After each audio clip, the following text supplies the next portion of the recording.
And welcome into a brand new edition of the Hell of a Podcast here from Georgia Tech Athletics. I'm Andy Demetra, joined as always by our athletic director, Ryan Albert. Ryan, good to clock in with you again for another month. Welcome back to the Hell of a Podcast. Thanks, Andy. How you doing, man? Doing well. I feel like we might be recording our next Hell of a Podcast inside the Fanning Center. We've gone from months away to now, weeks away before we can finally cut the ribbon on the brand new Fanning Center? Yeah, weeks away. It's my understanding that the construction team will turn the building over to us. So they'll go through final punch list items, and then we take the building on, and that's when we bring our equipment in and get all the weight room equipment, all our training room equipment, office equipment in, and so excited to deliver that building. Really, I think it's been a 6-7 year project, multiple ADs, multiple coaches, multiple athletic department administrations that have really put their fingerprints on it, but it's here to serve our athletes. That's what I love about it is, many programs around the country have, bifurcated buildings where some teams are over here and some are over there. The fact that we'll all continue to work out together, so that camaraderie of student athlete culture across all sports, continue to eat together, so teams that will break bread together get to know each other, and that creates lifelong relationships, and I think that's still a fabric of who we are. We'll just have to find that ideal backdrop for the Hell of a Podcast once everybody moves into the Fanning Center. That's when you know everything is fully complete. That's right. I've seen some awesome spaces. I think we can find some really cool rooms to do it. No question. We'll have no shortage of options. Well, we kind of joke, Ryan, that this year has been just an unending string of firsts for you, and soon you'll have your first spring game at Georgia Tech, was just announced Saturday, April 18th here at Dodd Stadium, a Hyundai Field. A lot of cool activities surrounding the spring game. The Legends Brunch, we'll have more info on that coming soon. Also, the Kids Clinic, 500 spots. They are going fast. Make sure you sign up now. But especially on the heels of the fall that Brent and the team had, what are you most excited about with the spring game on April 18th? Well, I was asked by several folks, I guess based on it was really the school calendar, so I had nothing to do with it, but moving the spring game off of Masters weekend to the next weekend, so that was a huge success. I think it allows us to engage the community, bring people out. The kids camp's really important. I think as we continue to grow our brand, obviously being number 2 in viewership, almost selling out our last 3 games at home, over 50,000 fans at each of those games, how we can continue to engage our community. So the Legends Brunch is fans love to engage with former players. But then the youth, I think, is a critical component to our growth metric. And so being able to bring 500 kids down on the field, run them through drills, be engaged with our players, I think is an important piece as we continue to grow in the community. Yeah, it'll be a great time for the kids, and even better time, I'm sure, for the players. And you also got to experience your first opening day at Newborn Field. Georgia Tech softball kicked off its season last weekend, 4-2 record. Only losses were to nationally ranked Alabama, but what was so impressive was that 2 of the 4 days of the Buzz Classic were sold out. Eileen Morales, hard to believe she's been here now for 9 years, but just the attendance and the atmosphere that she's been able to create again here for Georgia Tech softball. I know you had a chance to observe and experience that. Just a tremendous way to get the season started for her. Yeah, what an awesome backdrop, right? Like to play, again, you think about all the time, we're sitting here in Midtown, but to have a unbelievable facility right there, again, like you mentioned, sold out 2 games of the 4 this past weekend, continuing to do some outreach into the community, bringing people onto our campus. I walked over from a women's basketball game, caught a couple innings of softball, walked over to tennis. So just a vibrant time to be on campus and see our student athletes out competing. And then you will also now witness your first opening day for Georgia Tech baseball, your number 2 Georgia Tech baseball team, as they kick off and usher in the James Ramsey era. Have they given you the pro tip that you might want to avoid driving down Fowler Street during batting practice because you're liable to catch a foul ball or a home run ball on your windshield? Yeah, no, okay. I think they've already told you that. With the way we hit, I don't think you want to be anywhere in the vicinity. And like you mentioned, the number 2 team in the country, I think we returned over 80% of the production from last year, added some really critical pieces. Excited to see James take the program over. Obviously won the ACC last year. Had, preseason, there's all sorts of accolades out there from an All-American standpoint from several of our players, as well as being number 2 in the country. But I'm proud of our sales team, of our external team. We're 71%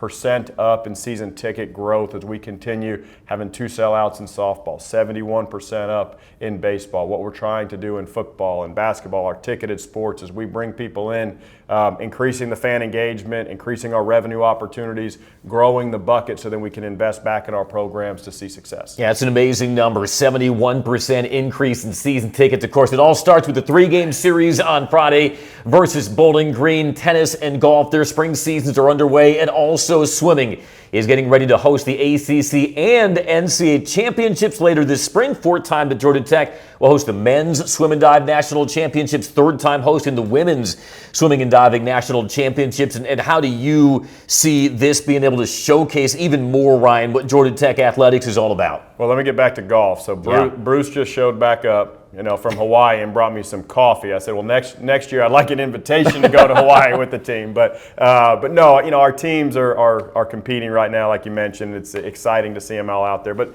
no, to be able to host ACC championships, let me start there. I don't think there's a better swim and dive conference in the country. With the type of Olympians that we're putting out, the level of competition, to be able to host that on our campus, excited to do that, welcome our community, our conference community in, and then to go, a couple weeks later and host the NCAA championships. Same thing I talk about a lot about our brand recognition. We talked a lot about this fall of the viewership and the brand and being able to have so many people see Georgia Tech at such a high rate.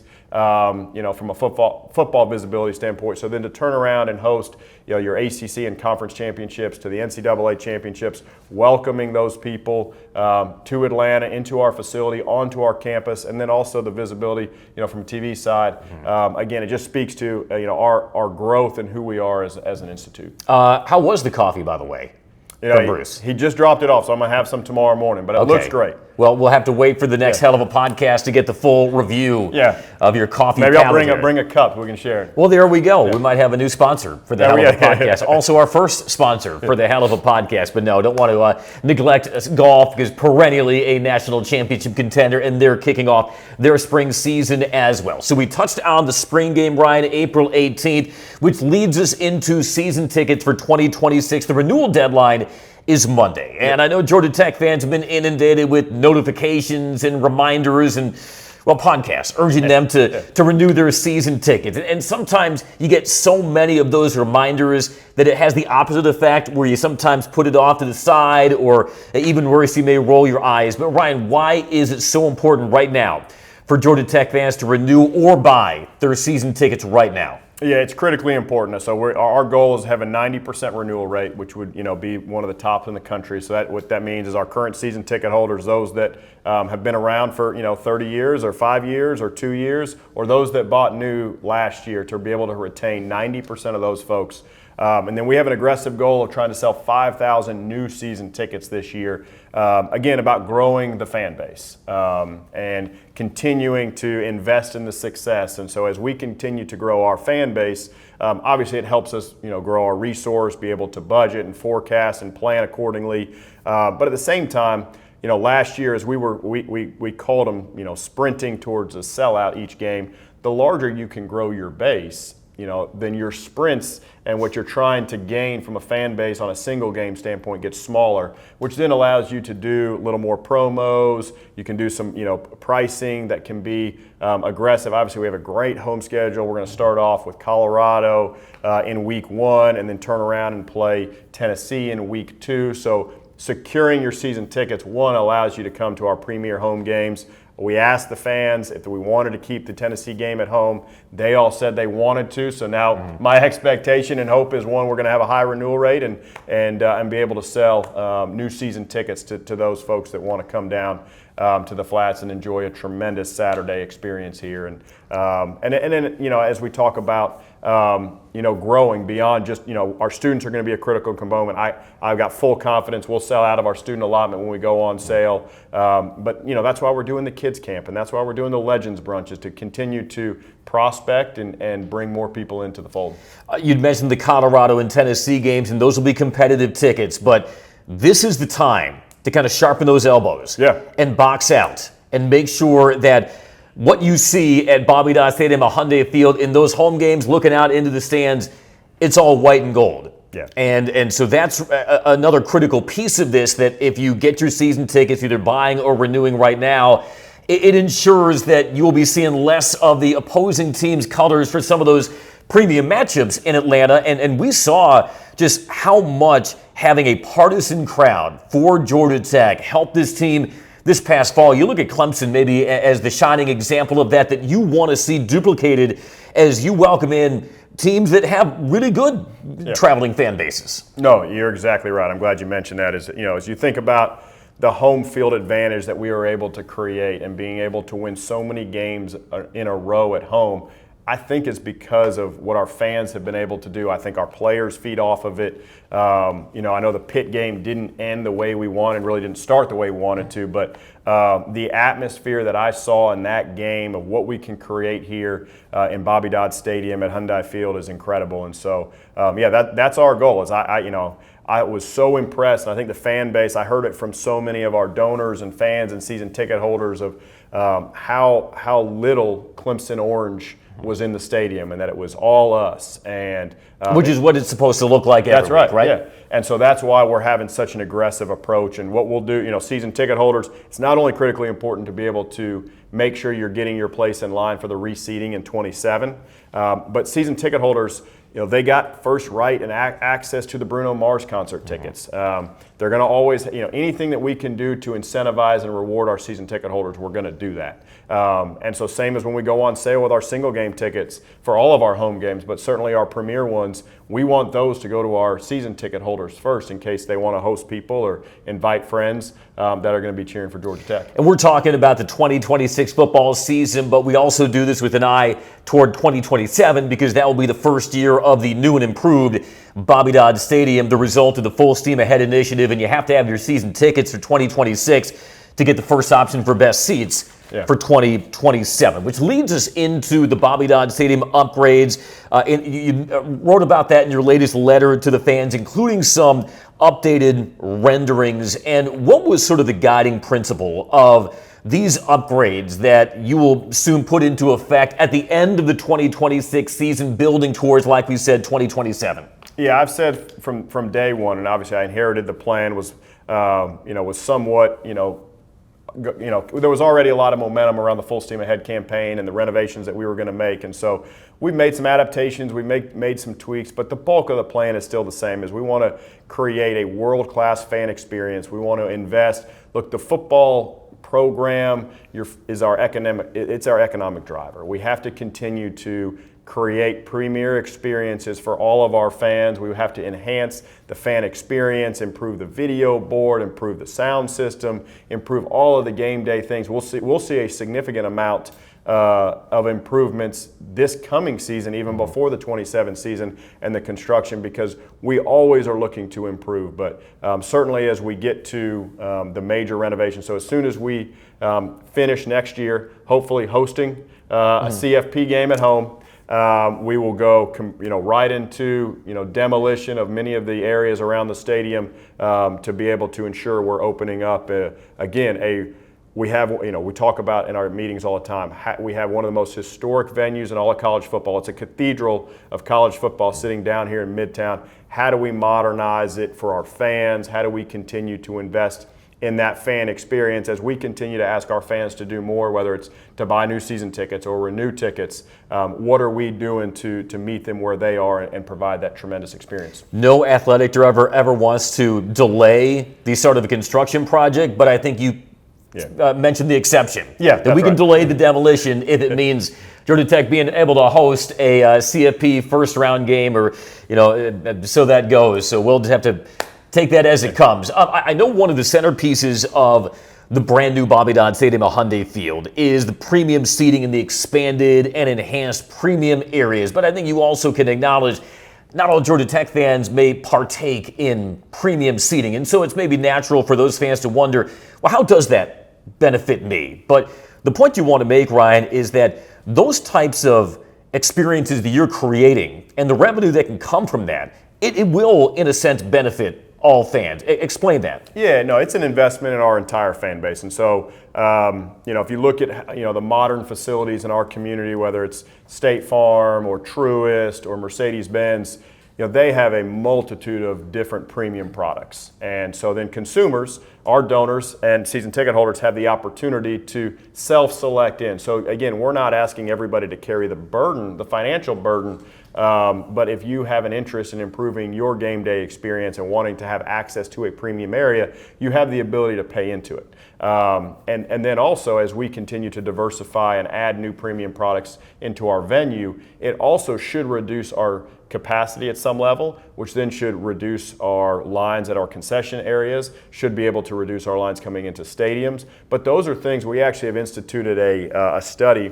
I was actually meeting with folks with the Braves when I first got here, and they did a study with our one of our colleges here at Georgia Tech about how you look at the gate setup, our mags, our concessions, our technology, everything that the fan interfaces with to improve their experience. And so we actually launched a study about a month and a half ago, and they're digging into our data. So everything we're doing in the Bobby Dodd renovation, but everything that we're doing from a staffing standpoint and investment standpoint is really looking at the broad spectrum of the fan experience and how can we improve it across the board. So the revenue that you'll be able to generate from these enhanced premium areas, that's money ultimately that will get reinvested into the stadium, into Georgia Tech athletics, and then that in turn benefits all Georgia Tech fans who come through those turnstiles. That's exactly right. Do they still have turnstiles, or is that just a figure of speech these days? It's a figure of speech these days. You know, it's like when a basketball player puts somebody on the poster. It's not quite the same now as when that first came into existence. Yeah, there's a lot of people talking about how your terminology is maybe not as modern and as cool as the kids like to say these days. Well, I have said,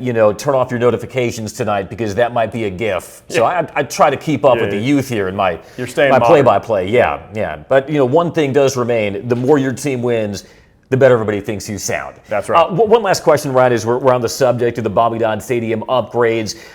There are fans, and I think you know this, that have been, let's say, sitting in the same seats with their family in the same section of Bobby Dodd Stadium for the same long time, and they know that might change in the near future, and they might have some natural apprehensions about that. But you're committed to making sure that you're engaging with those fans so that they don't feel like they're being left behind or that their opinions don't matter, and that you can still tailor their fan experience in a way that still satisfies them in this new vision of Bobby Dodd Stadium. Can you go a little more into detail on that? Yeah, I think, when you do a full reseating, there's not going to be a one-size-fits-all that makes everybody happy, that keeps them in the same section, the same seats, on the same row that they've had for 35 or 40 years. But I think we have a system of integrity. What I stand behind, and we talk to our staff meetings about when we roll out the reseating plan, we want to make sure it has tremendous integrity. We want to do everything we can to be able to ensure that folks can sit together, that have sat together for a long time, if the disbursement of seating can be as limited as possible. But that's why we keep donor records. We're going to go by donor priority, but we're also going to be able to ensure that folks that have and again, we're going through best practices. There's been some schools in the recent last 3 to 4 years, like Kansas just reopened a stadium, their football stadium, and did a full reseating. There's many others that have also, and so we're getting best practices, and we will roll out that plan in the coming months to ensure, and going into it, when we roll out the plan, we're going to be available for questions. Again, I think a lot of it is, the anxiety of not knowing. So we're going to ensure when we roll the plan out, we're going to give plenty of time for people to comprehend it, ask questions, and fully understand it before obviously the selection process starts. And that includes meeting with fans individually and through atfund.org, taking a survey, arranging a one-on-one conversation with a member of the Alexander Tharp Fund staff, just to have full transparency and be able to answer any questions that they may have. Correct. I think that's the most important part, is we have to be able to, one, articulate what the plan is, and then be available to answer any questions. I like the segues. We got a good flow of segues going on here in this edition of the Hell of a Podcast, because 2 of the 4 largest home crowds ever at McCamus Pavilion for women's basketball have been set this season. And what a winter it's been for Karen Blair, having to almost completely rebuild the roster. You know, we're recording this a day before they head out to Clemson. Yeah. They've won 7 of their last 12, but it is really fun to see a team so far surpass the expectations in year one. What have you enjoyed watching most about the growth and the evolution of Karen and her squad? Yeah, it kind of gets back to why do teams win? We talked a lot about it with Coach Key, and his success was the locker room was connected. They played together. They had a sense of toughness. And I think Karen does the same thing with her team. Like, I've been extremely impressed. You know, we sat here on maybe my first or second podcast, and they were in the non-conference. They were struggling a little bit, had a few injuries here and there. But now I think they understand the offense. They understand the roles in which each player plays within the program, and it's really fun to see. As you mentioned, they've really gotten on a streak here. They're playing well together. They look like a team. They're fighting for one another. When a ball goes on the court, it's rolling around. They're fighting for who's going to dive there and save it to get an extra possession here and there. And so it's exciting to see that team play together. It's exciting to see them have success together, and what she can continue to build here is exciting. And as you mentioned, 2 of the biggest crowds in women's basketball history here at Georgia Tech, and that goes to, again, our external staff. We've really made a focus in on how we can continue to generate successful crowds, great fan engagement. When you couple that with, we talked about softball earlier, and then the sellouts that we had in football, and the baseball season ticket sales. So you can kind of see a trend of what we're trying to do externally and how we're trying to engage. Yeah, and Georgia Tech also had a 22-point win over Stanford, which has perennially been a national power. ACC tournament as well for the women right up the road at Gas South Arena in Duluth the first week of March. So make sure you get your tickets, and make sure you continue to support this Tech team for their final remaining home games. I know it's been maybe a different story, different script on the men's side. What have been your observations, your conversation with Georgia Tech men's basketball? Yeah, and I'd say, Coach 𝗛𝗏𝗧 and I have been in constant communication. And look, he's the first one to say that, at times, this team this year has not competed at the level of his expectation, and certainly not of the program's expectation. They've been struck with the injury bug in some really tough positions. And so I think, with the injuries they've had and the continuity of roster, and the league. Look, I just got back from Charlotte and ACC meetings, and this is the healthiest the ACC's been in a long time. With, I think there was something like 12 teams in the top 60 in RPI. So again, at the time in which we have not been playing great together, the league's playing at its most elite. We've seen it in a long time. We go on the road at Stanford and you see a freshman go for 40 points. Yeah. Like, how often does that happen? But no, I think that, look, Damon knows exactly what a team needs to do. There's nobody who's had more success in playing and coaching basketball than he has. And I'm hopeful, we've got a lot of games here left, a lot of winnable games here on the back end. And so hopefully we'll have some success here to close the season. And just keep on fighting. And like we said, continue to see you out there at the Campus Pavilion. Record crowd, by the way, for Georgia Tech's home game versus North Carolina. So we'd be remiss if we didn't thank the fans for their turnout and the atmosphere they created for Georgia Tech, even though it did not get the outcome that they wanted. You'd mentioned you were up at the ACC meetings in Charlotte this past week. What were some of the main topics of discussion between you and your fellow administrators? Yeah, so it was besides, of course, the hell of a podcast. I'm sure that was on everybody's lips. Well, they all were asking when the next one was. There you go. So I got to tell them we'll be recording it. It'll be released this coming Friday. So it was after we got that out of the way. It's the league. We have 18 schools, so it's a lot of. And obviously coast to coast when you have Stanford and Cal, and so a lot of different, diverse representation of different institutions and universities. And so for me, learning the group, understanding what we're trying to accomplish, I want to commend, Commissioner Phillips for his leadership. He gave a report. He just, passed his 5th year as commissioner. They were in Greensboro. I got a lot of history. Obviously. Headquarters are in Greensboro, moved to Charlotte, really revamped the staff. He's trying to take an innovative approach to marketing, revenue generation, reinventing the league as the world of college athletics continues to evolve. And so, I think we spent a lot of time talking about the transfer portal. This was the first year that, last year, as you can recall, we had 2 transfer portal windows. I thought it was really important to get to one window. obviously it did create some challenges, right? Like I think nothing's perfect in today's environment. Businesses, college athletics, college football is always in this evolution. And so as you think about it, 2 was very chaotic. As soon as you thought you had your roster built last year, you go through spring football and then you had to do it all over again. That was not healthy. Then this year, because the portal window was sitting there in January, a lot of teams were still competing in the CFP. We saw the whole thing with Ole Miss and Lane Kiffin, which wasn't healthy for anybody, and certainly felt for those players and the program. And Keith Carter's a great friend. I thought he did exactly what he had to do, but certainly a challenging situation. So I think we had our teams give feedback on and for us, like we don't have we have extreme hard deadlines when it comes to class enrollment and getting students in here at the Institute. And then so I do want to commend. When I came, and we've talked a lot about how Angel and the Institute wants to partner with athletics. What an incredible process, and I'm extremely grateful for the Institute and how we were able to pre-screen our transfer portal players and get them into school and work with them to become eligible academically. So we talked a lot about that, and there was some a lot of the academic brands that are in the ACC.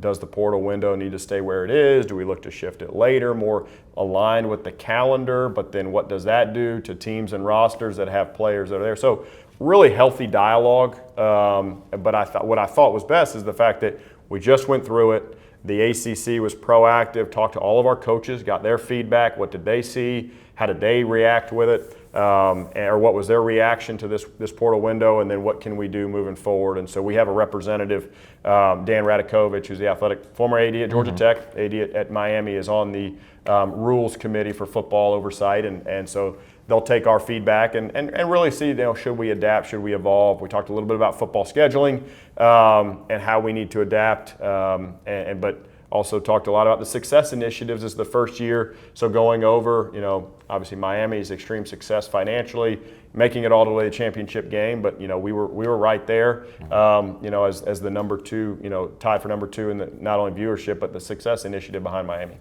Sounds like a good conversation up in Charlotte. This was a good conversation as well. Look forward to doing it again. And like we said, maybe we'll do it inside the Fanning Center for next month. But for now, we certainly appreciate you listening. Ryan, we appreciate the time. Thanks so much for sharing some of the insights here into what's going on around Georgia Tech athletics. And with that, we will wrap up another edition of the Hell of a Podcast. Ryan, appreciate that. Thank you. Thank you, and go Jackets. Like as always, listen, subscribe, sting 'em. We'll see you next time.